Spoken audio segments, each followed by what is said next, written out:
경상수지 282억 달러 흑자.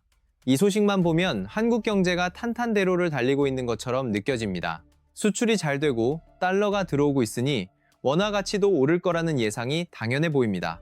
맞습니다. 경상수지 흑자는 원화 강세의 가장 강력한 재료 중 하나입니다.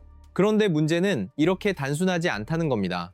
시장은 언제나 당신이 생각하는 그 한 방향으로만 흐르지 않습니다. 오히려 이 발표가 함정이 되어 당신의 투자 포트폴리오를 흔들 수도 있습니다.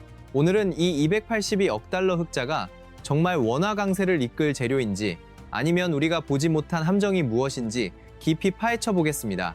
내용을 본격적으로 파헤쳐 보기 전에 앞으로도 내 소중한 자산을 지키고 냉혹한 자본시장에서 살아남기 위한 강력한 재테크 인사이트를 계속 만나보고 싶으시다면 니게머니싱크 구독과 좋아요 한 번씩만 꼭 부탁드립니다. 여러분의 클릭 한 번이 더 깊이 있고 유익한 재정 분석을 전해드리는 가장 큰 힘이 됩니다. 자, 그럼 계속 가볼까요? 불황형 흑자의 진실과 찢어진 경제 체력. 먼저 기본적인 개념부터 짚고 넘어가야 합니다. 경상수지란 한국이 해외와 거래한 모든 상품과 서비스, 그리고 이전 소득을 합친 총계입니다. 쉽게 말해 우리나라가 외국에 물건을 팔아 번 돈에서 외국 물건을 사느라 쓴 돈을 뺀 순수익입니다. 이게 플러스면 흑자, 마이너스면 적자입니다.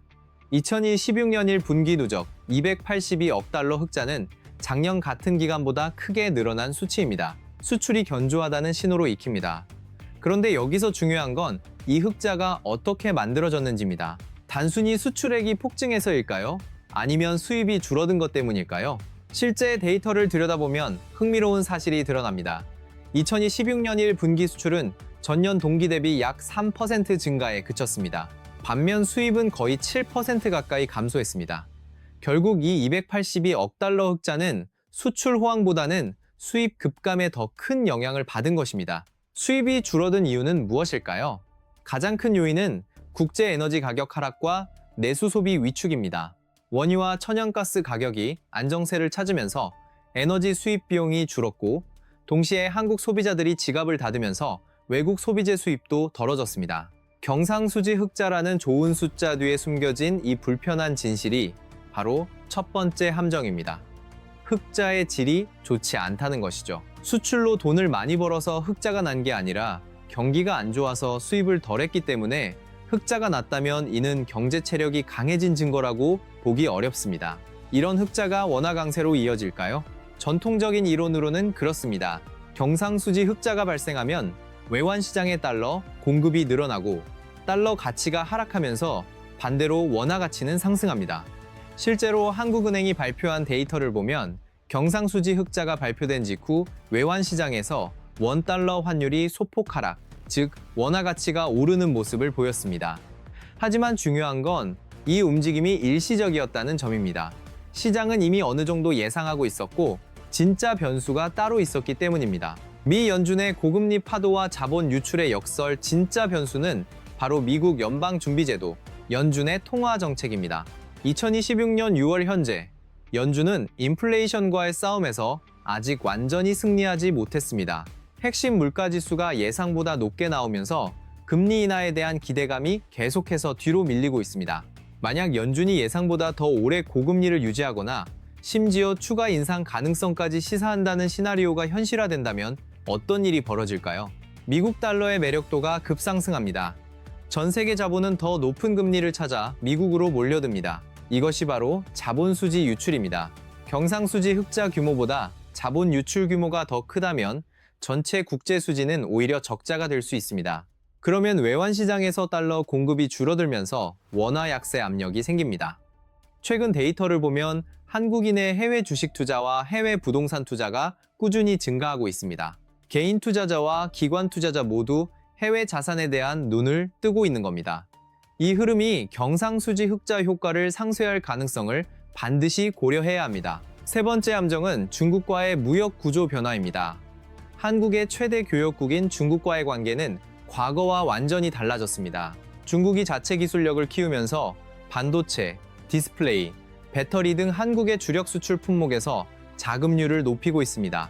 한국의 대중국 수출은 예전처럼 쉽게 늘어나지 않습니다.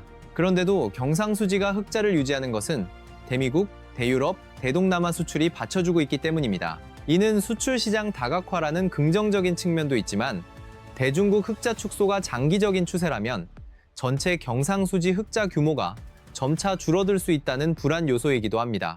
경상수지 흑자의 지속 가능성에 의문이 생기면 시장은 선제적으로 원화 약세 베팅을 할 수도 있습니다.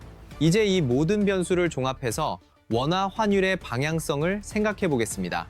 결론부터 말씀드리면 단기적으로 원화 강세 재료는 분명히 존재합니다. 경상수지 흑자라는 확실한 펀더멘털, 그리고 주요국 대비 높은 수준의 외환 보유액은 원화의 하방을 단단히 지지해 줍니다. 어지간한 악재가 아니면 환율이 1,400원을 돌파하기는 어려울 것입니다. 하지만 중기적으로 1,300원 초반에서 1,350원 사이의 박스권 장세가 예상됩니다.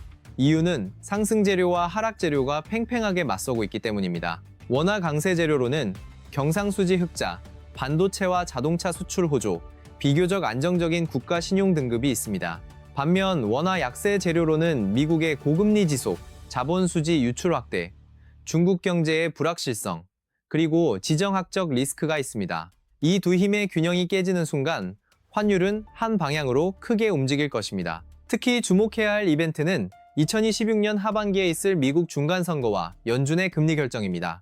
정치적 변수가 추가되면 외환 시장의 변동성은 더욱 커집니다. 만약 미국 정치권이 보호무역 기조를 강화한다는 시나리오가 전개된다면 수출 의존도가 높은 한국 경제에는 악재입니다. 이런 상황에서 경상수지 흑자는 원화 방어에 충분한 방패가 되지 못할 수 있습니다. 투자자 입장에서 중요한 것은 하나의 지표에 집착하지 않는 것입니다. 경상수지 흑자 하나만 보고 원화 강세를 확신했다간 큰 손실을 볼 수 있습니다. 대신 외환 시장의 전체 그림을 봐야 합니다. 연준의 금리 경로, 중국 경제의 회복 속도, 국제 원자재 가격, 그리고 한국 내수 경기의 방향성을 종합적으로 판단해야 합니다. 역사적으로 볼 때 한국 원화는 경상수지 흑자 기간에도 예상과 다르게 약세를 보인 사례가 여러 번 있습니다. 2015년에서 2016년 사이가 대표적입니다. 당시 한국은 지속적인 경상수지 흑자를 기록했지만 중국 경기 둔화와 미국 금리 인상 사이클이 맞물리면서 원화 가치는 오히려 하락했습니다. 시장은 단기적인 숫자보다는 구조적인 흐름에 더 큰 비중을 둔다는 사실을 잊지 말아야 합니다. 현재 282억 달러 흑자도 같은 함정에 빠질 가능성이 있습니다. 이 흑자가 수출 경쟁력 강화가 아닌 내수 부진으로 인한 것이라는 점, 그리고 자본 유출 압력이 점점 거세지고 있다는 점은 결코 가볍게 넘길 수 없는 신호입니다. 특히 외국인 투자자들의 한국 채권 투자 동향을 주목해야 합니다. 만약 외국인이 한국 채권을 순매도하기 시작한다면 경상수지 흑자라는 재료는 힘을 잃을 것입니다. 마지막으로 말씀드리고 싶은 것은 모르는 것에 대한 겸손함입니다. 경제는 정답이 있는 학문이 아닙니다. 모든 변수를 완벽하게 예측하는 것은 불가능합니다. 하지만 적어도 우리가 놓치고 있는 함정이 무엇인지 인지하는 것만으로도 큰 차이가 납니다. 오늘 말씀드린 내용이 경상수지 흑자라는 숫자 뒤에 숨겨진 복잡한 현실을 이해하는 데 도움이 되었기를 바랍니다. 경제 뉴스를 볼 때마다 이 질문을 스스로에게 던져보십시오. 이 숫자는 진짜 체력을 보여주는 것인가? 아니면 단지 외형만 화려한 허상인가? 오늘의 분석이 앞으로의 투자 판단의 현명한 기준이 되길 바랍니다. 오늘 다룬 282억 달러라는 숫자는 분명 반가운 소식입니다. 하지만 우리가 진정으로 얻어야 하는 교훈은 하나의 지표에 현혹되지 말라는 것입니다. 경상수지 흑자는 한국 경제의 체력과 회복력을 보여주는 중요한 증거이지만 동시에 내수 부진이라는 그림자를 들이우는 양날의 검입니다. 이 복잡한 현실을 이해하지 못하면 우리는 숫자의 함정에 빠지기 쉽습니다. 긍정적인 뉴스에만 집중하다가 갑작스러운 환율 변동에 당황하는 경우가 대표적입니다. 닉의 냉철한 최종 재원 2026년 하반기 금융시장의 변동성에 직면하여 자산가 여러분께 드리는 닉의 냉철한 최종 재원은 명확합니다. 단순히 경상수지 흑자라는 표면적 지표에 취해 원화 자산에만 올인하는 낙관론을 경계하셔야 합니다. 앞으로 외환시장을 볼 때는 4가지를 꼭 기억하십시오. 첫째, 경상수지 흑자와 자본수지 적자는 동전의 양면입니다. 둘째, 수출 호조와 내수 부진이 함께 오면 그 균형이 언제 깨질지 예측하기 어렵습니다. 셋째, 외국인 자금 흐름의 방향이 경상수지보다 더 빠른 신호를 줄 수 있습니다. 넷째, 중국과 미국이라는 두 거대 경제의 움직임은 단기적으로 한국의 모든 경제 지표보다 강력한 영향력을 행사합니다. 결론적으로 282억 달러 흑자는 원화 강세에 유리한 환경을 제공하지만 결코 확실한 보장은 아닙니다. 시장을 이길 수 있는 완벽한 공식은 없지만 시장이 보내는 신호를 올바르게 읽는 훈련은 반드시 필요합니다. 따라서 환율 박스권 상단에서의 변동성을 방어할 수 있도록 달러 표시 우량 자산이나 글로벌 지수 ETF의 비중을 포트폴리오의 방어막으로 일정 수준 유지하실 것을 적극 제언합니다. 지식의 소용돌이 속에서 냉정함을 유지하십시오. 오늘 준비한 내용은 여기까지입니다. 지금까지 니게 머니싱크였습니다.